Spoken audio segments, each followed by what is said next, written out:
ಶುಭಜಿತ್ ಎಲ್ಲಿದ್ದೀಯಾ? ಬೇಗ ಬಾ, ಆಫೀಸ್ಗೆ ಹೋಗ್ಲಿಕ್ಕೆ ಲೇಟ್ ಆಗುದಿಲ್ಲ ನಿಂಗೆ?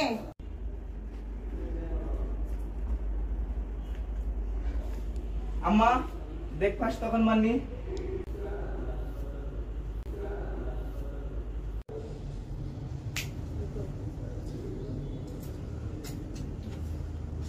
ಅಮ್ಮ ಸಂಜೆ ಬರುವಾಗ ನಂಗೆ ಲೇಟ್ ಆಗ್ತದೆ, ನೀವು ಊಟ ಮಾಡಿ ಮಲಗಿ ಆಯ್ತಾ? ಬೇಗ ಬೇಗ ತಿನ್ನು. ಆಯ್ತು ಅಮ್ಮ, ನಾನು ಆಫೀಸಿಗೆ ಹೋಗಿ ಬರ್ತೇನೆ ಅಮ್ಮ, ಆಯ್ತಾ?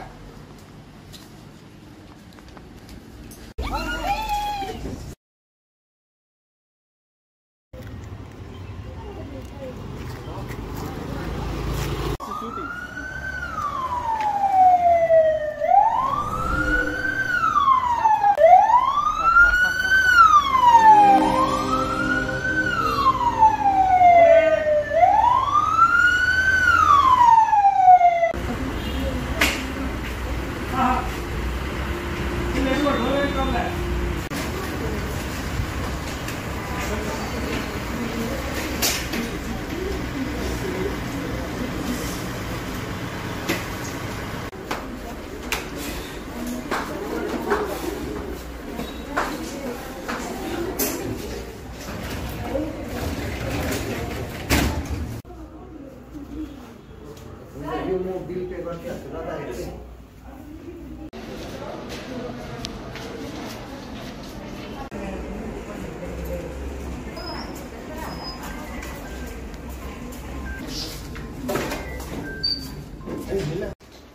Ada table lang naman. Inside BP. 2 pills. With RTA brought unconscious cat with ventilator support. Score 3, pupil dilates from if you have done, looks like main hypoxia, brain death. We can counsel the relatives for organ donation if they are willing. But till the time, see that the vitals are maintained, making good perfusion and good output is an output. Support the BP.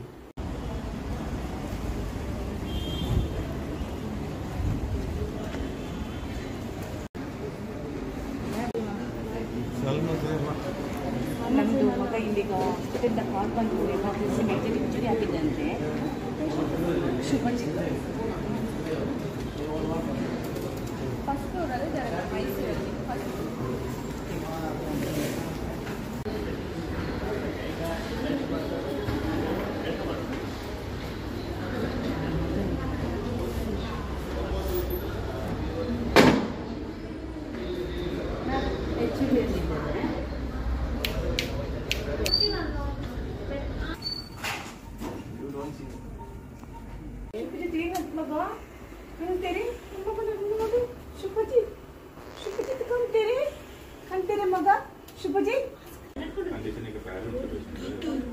Serious ಇದ್ದಾರೆ ಈಗ, doctor ಮಾತಾಡ್ತಾರೆ, ಸ್ವಲ್ಪ ಹೊರಗಡೆ ಮಾತಾಡಿದ್ದಾರೆ. ಸುಭಜಿತ್ patient party, ಸುಭಜಿತ್ doctor ನಿಮ್ಮನ್ನು ಕರೀತಿದ್ದಾರೆ.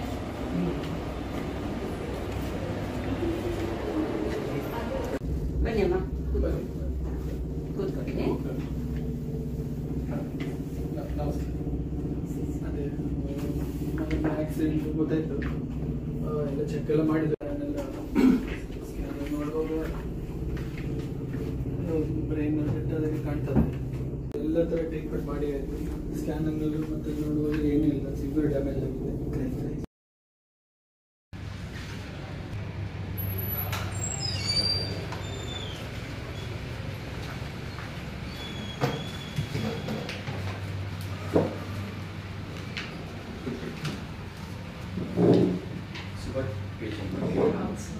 ಈಗ ನೀವು ಅವರ ತಾಯಿ, ನೀವು ಅವ್ರದ್ದು ಸಿಸ್ಟರ್, ನೀವು ಹಾಕಬೇಕು ಸಿಸ್ಟರ್. ಸೊ ಈಗ ಶುಭಜಿತ್ನ ಬಗ್ಗೆ ನಿಮಗೆ ನಮ್ಮ ಐಸಿಯುನಲ್ಲಿ ಅಡ್ಮಿಟ್ ಆಗಿದ್ದಾರೆ. ಡಾಕ್ಟರ್ ನಿಮಗೆ ಅವರ ಕಂಡೀಷನ್ ಬಗ್ಗೆ ಎಲ್ಲ ಬ್ರೀಫ್ ಮಾಡಿದ್ದಾರೆ, ಯಾವ ಕಂಡೀಷನಲ್ಲಿ ಇದ್ದಾರೆ ಅಂತೇಳಿ. ಈಗ ಅವರ ಕಂಡೀಷನ್ ಕ್ರಿಟಿಕಲ್ ಆಗಿದೆ. ಕ್ರಿಟಿಕಲ್ ಅಂತ ಹೇಳಿದರೆ ಬ್ರೈನ್ ಡೆಡ್ ಕೇಸ್ ಅಂತ ಹೇಳಿದ್ದಾರೆ ಡಾಕ್ಟರ್ ಅಲ್ಲ. ಸೊ ಅದರ ಬಗ್ಗೆ ನಾನು ಕೌನ್ಸಿಲಿಂಗ್ ಮಾಡಲಿಕ್ಕೆ ಕರ್ತೇನೆ. ಈ ಅಂತ ಹೇಳಿದರೆ ಈಗ ಅವರು ಡಾಕ್ಟರ್ ನಿಮ್ಮ ಹತ್ರ ಕ್ಲಿಯರ್ ಆಗಿ ಹೇಳಿದ್ದಾರೆ, ಪೇಷಂಟ್ ಕಂಡೀಷನ್ ಕ್ರಿಟಿಕಲ್, ಅದು ಹೋಪ್ಸ್ ಇಲ್ಲ ಪೇಷಂಟ್ ಇಂಪ್ರೂವ್ಮೆಂಟ್ ಆಗುವುದು. ಬಟ್ ನೀವು ಅವರಲ್ಲಿ ಹೋಗಿಸಿಲ್ಲದಿದ್ದರೆ ನೀವು ನಿಮ್ಮ ಮಗನನ್ನು ಇನ್ನೊಬ್ಬರಲ್ಲಿ ನೋಡಬಹುದು. ಅದಕ್ಕೊಂದು ಆಪ್ಷನ್ ಇದೆ. ಈಗ ಗೌರ್ಮೆಂಟಲ್ಲಿ ಜೀವ ಸಾರ್ಥಕತೆ ಅಂತೇಳಿ ಆರ್ಗನೈಸೇಷನ್ ಇದೆ. ಅದು ಗೌರ್ಮೆಂಟ್ ರನ್ ಮಾಡೋ ಆರ್ಗನೈಸೇಷನ್. ಆ ಆರ್ಗನೈಸೇಷನಲ್ಲಿ ಹೆಚ್ಚಿನವರು ತಮಗೆ ಕಾಯಿಲೆಗಳಿದ್ದು ಅವರ ಅಂಗಾಂಗಗಳು ಡ್ಯಾಮೇಜ್ ಆಗಿರ್ತಾರೆ, ಅವರು ರಿಜಿಸ್ಟರ್ ಆಗಿರ್ತಾರೆ. ಅವರು ರಿಜಿಸ್ಟರ್ ಆದಾಗ ತುಂಬ ಜನ ಇರ್ತಾರೆ, 1000 ಜನರಷ್ಟು ರಿಜಿಸ್ಟರ್ ಆಗಿರ್ತಾರೆ. ಸೊ ಅವರಿಗೆ ಇಂಥ ಪೇಷಂಟ್ಗಳಿದ್ದಾಗ ಅವರಿಂದ ಈ ಪೇಷಂಟಿಂದ ಅವರಿಗೆ ಹೆಲ್ಪ್ ಆಗ್ತದೆ. ಅದು ಗೌರ್ಮೆಂಟ್ ಥ್ರೂ ಆಗುತ್ತೆ. ಈಗ ಯಾವುದೇ ನಾವು ಅಂಗಾಂಗ ಮಾತಾಡೋದಾದರೆ ಅದು ಗೌರ್ಮೆಂಟ್ ಥ್ರೂವೇ ಆಗುತ್ತೆ, ಪ್ರೈವೇಟ್ ಹಾಸ್ಪಿಟಲ್ಗೆ ಲಿಂಕ್ ಇಲ್ಲ. ಹಾಗೆ ಈ ಪೇಷಂಟಿಂದ ನಿಮ್ಮ ಮಗನ ಜೀವನ ಇನ್ನೊಬ್ಬರಲ್ಲಿ ನೋಡಬಹುದು, ಅವರಿಗೆ ಸಹ ಜೀವನ ಸಿಗ್ತದೆ. ಅದು ಆ ದೃಷ್ಟಿಯಿಂದ ನಾನು ನಿಮ್ಮ ಬಗ್ಗೆ ಮಾತಾಡಲಿಕ್ಕೆ ಕರೆದಿದ್ದೇನೆ.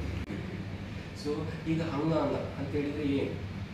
ಈಗ ಅಂಗಾಂಗ ಅಂತೇಳಿದರೆ ಅದು ಕೆಲವು ಅಂಗಾಂಗಗಳು, ಕೆಲವು ಕಿಡ್ನಿಗೆ ರಿಜಿಸ್ಟರ್ ಆಗಿರ್ತಾರೆ, ಕೆಲವರು ಹಾರ್ಟಿಗೆ ರಿಜಿಸ್ಟರ್ ಆಗಿರ್ತಾರೆ, ಲಿವರ್ಗೆ ರಿಜಿಸ್ಟರ್ ಆಗಿರ್ತಾರೆ. ಡ್ಯಾಮೇಜ್ ಆಗಿ ತುಂಬ ವರ್ಷದಿಂದ ಅವರು ಟ್ರೀಟ್ಮೆಂಟಲ್ಲಿ ಇರ್ತಾರೆ. ಬಟ್ ಅವರಿಗೆ ಅಂಗಾಂಗ ಸಿಗಲಿಲ್ಲದೆ ಅವರ ಫ್ಯಾಮಿಲಿ ಸಫರ್ ಆಗಿರ್ತಾರೆ. ಬಟ್ ಇಂಥ ಕೇಸ್ಗಳಿದ್ದಾಗ ಆ ಮುಖಾಂತರ ನಾವು ಫ್ಯಾಮಿಲಿ ಮೆಂಬರನ್ನು ಕರೆದು ಅವರಿಗೆ ಈ ವಿಷಯವನ್ನು ಹೇಳಿ ಅವರು ಒಪ್ಪಿಗೆ ಕೊಟ್ಟರೆ ನಾವು ಈ ಫರ್ದರ್ ಪ್ರೊಸೀಜರ್ ನಾವು ಸ್ಟಾರ್ಟ್ ಮಾಡ್ತೇವೆ ಅಂತ ಹೇಳಿದರೆ ಅದು ರಿಜಿಸ್ಟ್ರೇಷನ್ ಮಾಡಿ ನೀವು ಒಪ್ಪಿಗೆ ಕೊಟ್ಟರೆ ನೀವು ಅದನ್ನು ನಾವು ಟೀಮ್ ಬಂದು ನಾವೆಲ್ಲ ನಮ್ಮ ಡಾಕ್ಟರ್ಸ್ ಎಲ್ಲ ನಿಮ್ಮ ಇನ್ನೊಮ್ಮೆ ಮಾತಾಡಿ ಅವರು ಅದಕ್ಕೆ ಟೆಸ್ಟ್ ಮಾಡ್ತಾರೆ. ಆವಾಗ ಈಗ ಈ ಪೇಷಂಟ್ನ ಅಂಗಾಂಗ ಹೇಗೆ ಯಾವ ಕಂಡೀಷನಲ್ಲಿ ಉಂಟು ಓಕೆ ಅಂತ ಒಂದ್ಗಡೆ ಇದ್ದರೆ ಅದು ರಿಜಿಸ್ಟ್ರೇಷನ್ ಆಗಿರ್ತದೆ. ಯಾರೆಲ್ಲ ತುಂಬ ವರ್ಷದಿಂದ ಮುಂಚೆ ರಿಜಿಸ್ಟ್ರೇಷನ್ ಆದವರಿಗೆ ಅವರಿಗೆ ಕರೆದು ಅವರ ಲೀಸ್ಟ್ ಪ್ರಕಾರ ಅವರದ್ದು ಕ್ರಾಸ್ ಮ್ಯಾಚಿಂಗ್ ಮಾಡ್ತಾರೆ. ಆ ಕ್ರಾಸ್ ಮ್ಯಾಚಿಂಗ್ ಮಾಡಿದಾಗ ಈ ಅಂಗಾಂಗಗಳನ್ನು ಅವರಿಗೆ ಆಗ್ತದೆ ಅಂತ ಹೇಳಿದರೆ ಅದರ ಪ್ರೊಸೀಜರ್ ಸ್ಟಾರ್ಟ್ ಮಾಡ್ತಾರೆ. ಸೊ ಆ ಕಾರ್ಯ ನಾವು ಮಾಡಲಿಕ್ಕೆ ನಿಮ್ಮ ಒಪ್ಪಿಗೆ ಇದ್ದರೆ ಕಾರ್ಯ ನಾವು ಹೋಗ್ಬೋದು, ಇಲ್ಲದಿದ್ದರೆ ಮಾಡಲಿಕ್ಕಾಗುತ್ತೆ. ನಿಮಗೆ ಅದು ಒಪ್ಪಿಗೆ ಇದೆ ಇಲ್ಲ ಅಂತ ಕೇಳಿದ್ರೆ ನಾವು ಕಟ್ಟಿದ್ದೇವೆ. ಬಟ್ ಯಾವುದು ನಾವು ಪ್ರೋಟೋಕಾಲ್ ಮಾಡೋದಾದ್ರೆ ಅದು ಜೀವ ಸಾರ್ಥಕತೆ ಥ್ರೂವೇ ಮಾಡೋದು. ಅವರೇ ಅದು ಕಂಪನಿ ಇದು ಗೌರ್ಮೆಂಟ್ ಥ್ರೂ ರಿಜಿಸ್ಟ್ರೇಷನ್ ಅಲ್ಲಿಂದಲೇ ಅವರ ಥ್ರೂ ಎಲ್ಲ ನಾವು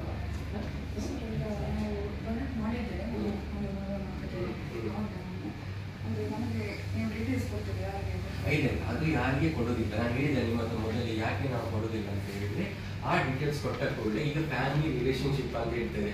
ಹೌದು ನಾನು ಅವರ ಮನೆಗೆ ಹೋಗಿ ನನ್ನ ಕಿಡ್ನಿ ಕೊಟ್ಟಿದ್ದೆ ಅದೆಲ್ಲ ಭಾವನೆ ಬರ್ತದೆ. ಅಂಥದ್ದು ಬರಬಾರ್ದು ಅಂತೇಳಿ ಗೌರ್ಮೆಂಟ್ ಅವರು ಯಾರನ್ನ ತಗೊಂಡಿದ್ದಾರೆ ನೀವು ಯಾರಿಗೆ ಕೊಟ್ಟಿದ್ದೀರಿ ಅಂತೇಳಿ ಅದರ ವಿಷಯ ಯಾರಿಗೆ ಸಿಗಿಲ್ಲ. ಬಟ್ ನಮ್ಮ ರೆಕಾರ್ಡಲ್ಲಿ ಇರ್ತದೆ. ನಮ್ಮ ರೆಕಾರ್ಡಲ್ಲಿ ನಾಳೆ ಏನಾದರೂ ಇದೆ ಯಾರಾದರೂ ವೆರಿಫಿಕೇಶನ್ ಬಂದು ನಮ್ಮ ರೆಕಾರ್ಡಲ್ಲಿ ಇದೆ. ಬಟ್ ಎರಡು ಸೈಡ್ ಕೂಡ ನಾವು ಯಾರಿಗೆ ಸಹ ಕೇಳಿದ್ವಿ. ನೀವು ಹೋಗಿ ಯೋಚನೆ ಮಾಡಿ ನಿಮ್ಗೆ ಯಾರು ಫೋರ್ಸ್ ಮಾಡಿದ್ರೆ ನೀವೇ ಈ ಡಿಸಿಷನ್ ತಗೊಳ್ಳಿ. ಬಟ್ ನನ್ನ ಪ್ರಕಾರ ಇದೊಂದು ನೀವು ಒಳ್ಳೆ ಕೆಲಸ ಮಾಡಿದ್ರೆ ಅಂತ ಯೋಚನೆ ಮಾಡಿ ಆ ಭಾವನೆಯಿಂದ ನೀವು ಡಿಸಿಷನ್ ತಗೊಂಡ್ರೆ ಎಲ್ಲ ಸ್ಮೂತ್ ಆಗಿ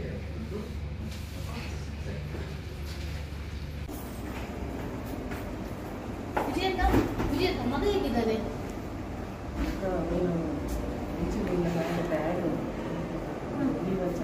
ಡಾಕ್ಟರ್ ಅಂತ ಹೇಳಿದ್ದಾರೆ ಈಗ ಉಳಿಯುವ ಚಾನ್ಸ್ ತುಂಬ ಕಡಿಮೆ. ಅದಕ್ಕೆ ಆರ್ಗನ್ ಡೊನೇಷನ್ ಬಗ್ಗೆ ಥಿಂಕ್ ಮಾಡಿ ಅಂತ ಹೇಳಿದ್ದಾರೆ ಡಾಕ್ಟರ್. ಎಂತ ಆರ್ಗನ್ ಡೊನೇಷನ್ ಅಂತ ಹೇಳಿ ನಮ್ಮ ಫ್ಯಾಮಿಲಿಯಲ್ಲಿ ಯಾರಾದ್ರೂ ಆರ್ಗನೈಸೇಷನ್ ಮಾಡಿದ್ದಾರಾ? ಈಗ ನಮಗೆ ಮಗ ಸಿಗದಿದ್ರು ಕೂಡ ನಾನು ಬೇರೆಯವರಿಂದ ನನ್ನ ಮಗನನ್ನು ಅದೆಲ್ಲ ಎಂತ ಬೇಡ ವಿಜಯಕ್ಕ, ನೀವು ಆರ್ಗನ್ ಡೊನೇಷನ್ಗೆಲ್ಲ ಹೋಗ್ಬೇಡಿ, ಗೊತ್ತಾಯ್ತಲ್ಲ. ನಮ್ಮ ಫ್ಯಾಮಿಲಿಯಲ್ಲಿ ಬಂದು ನಾವು ನಿಮ್ಮ ಇದಕ್ಕೇನೆ ಬರ್ಲಿಕ್ಕಿಲ್ಲ. ನಾವು ಯಾರು ನಿಮಗೆ ಫ್ಯಾಮಿಲಿಗೆ ಸಪೋರ್ಟ್ ಮಾಡ್ಲಿಕ್ಕಿಲ್ಲ. ಆರ್ಗನ್ ಡೊನೇಷನ್ ಎಂತ ಬೇಡ, ದೇವರು ಇಟ್ಟಾಗೆ ಆಗ್ತದೆ, ಗೊತ್ತಾಯ್ತಲ್ಲ.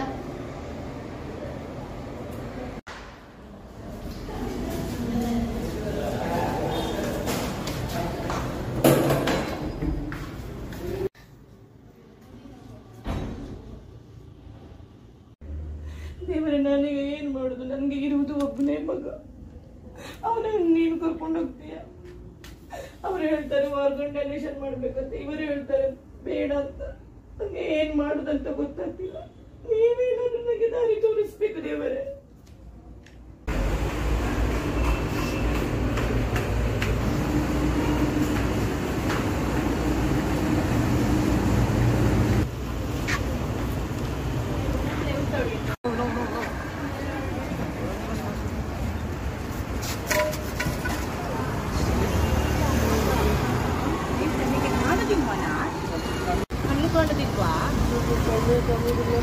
Ano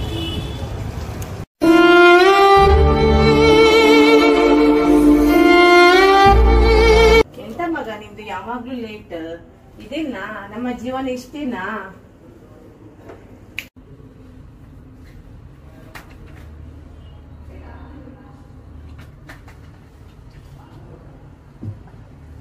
ಅಮ್ಮ, ಲೈಫ್ ಅಷ್ಟೇ ಅಲ್ಲ ಅಮ್ಮ, ಸತ್ತ ಮೇಲೆ ಬದುಕುವುದು ನಿಜವಾದ ಜೀವನ.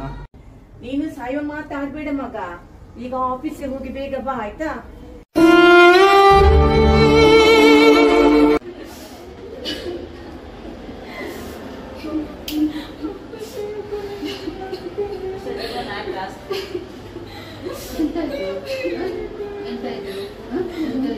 ಎರಡು ದಿನಗಳಲ್ಲಿ ನನ್ನ ಗಂಡನಿಗೆ ಹುಷಾರಿರಲಿಲ್ಲ. ಹುಷಾರಿದ್ದ ಕಾರಣ ನಾನು ಹಾಸ್ಪಿಟಲ್ಗೆ ಅಡ್ಮಿಟ್ ಮಾಡಿದೆ. ಈಗ ಅವರು ಡಯಾಲಿಸಿಸ್ ಎಲ್ಲ 2 ದಿನದಲ್ಲಿ ಸಹ ಮುಗಿಯಿತು ಎಲ್ಲ. ಈಗ ಅವರು ಕಿಡ್ನಿ ಟ್ರಾನ್ಸ್ಫರ್ ಮಾಡಬೇಕಂತ ಹೇಳ್ತಿದ್ದಾರೆ ಡಾಕ್ಟರ್. ನಾವು ಎಂತ ಮಾಡುದು? ಅದೇ ಅಲ್ಲದ ಮಗಳಿದ್ದಲ್ಲ ನನಗೆ ಇನ್ನು ಯಾರು ಗತಿ? ಇಲ್ಲ, ಕೂಗ್ಬೇಡಿ ಎಲ್ಲ ಸರಿ ಆಗ್ತದೆ. ಯಾಕೆ ದೇವರು ಈ ತರ ಶಿಕ್ಷೆ ಕೊಡ್ತಾರೆ? ಟೆನ್ಷನ್ ಮಾಡಬೇಡಿ.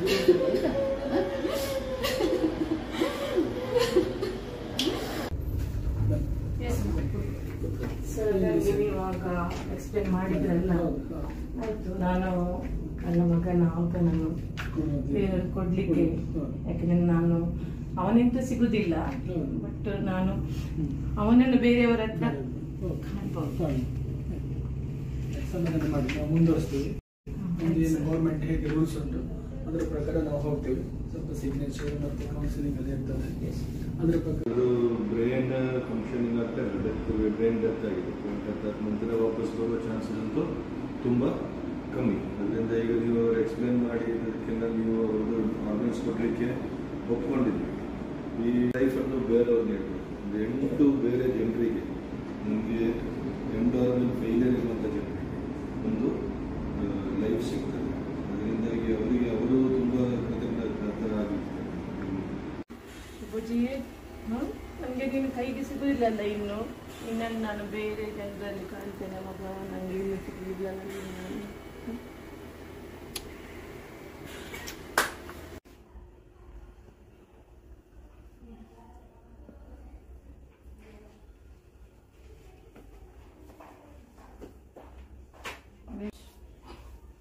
Slowly open your eyes. You can see? Yes. Oh, thank you so much, God. I can see now.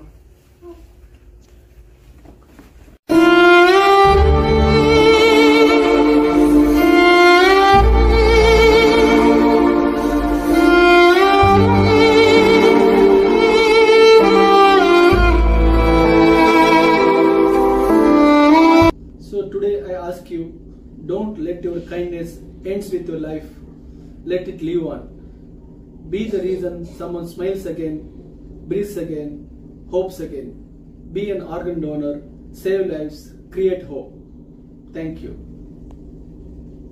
Organ donation is not a medical procedure or not a medical act. Organ donation is compassionate. It is a service to the society we are rendering, where we can save 8 or more other lives to people who are terminally ill. When our family members' life is not in our hand and there is no future for them, and when they are declared brain dead due to whatever reason with all the intact organs, now the move of making an organ donation can impact the society in a very positive way and create such a scenario where we can save multiple organs who can lead multiple people who can lead positive life in the society and contribute to the society. So my request is, if at all, let us hope and pray that none of us come into a situation where our family member will end up in such a situation that they have to be declared brain dead. But life is not so simple. If at all we come into a situation that we cannot salvage our family member or a relative, my request is, donate the organs. At least even in their death, let them be contributing to somebody else's life. Thank you.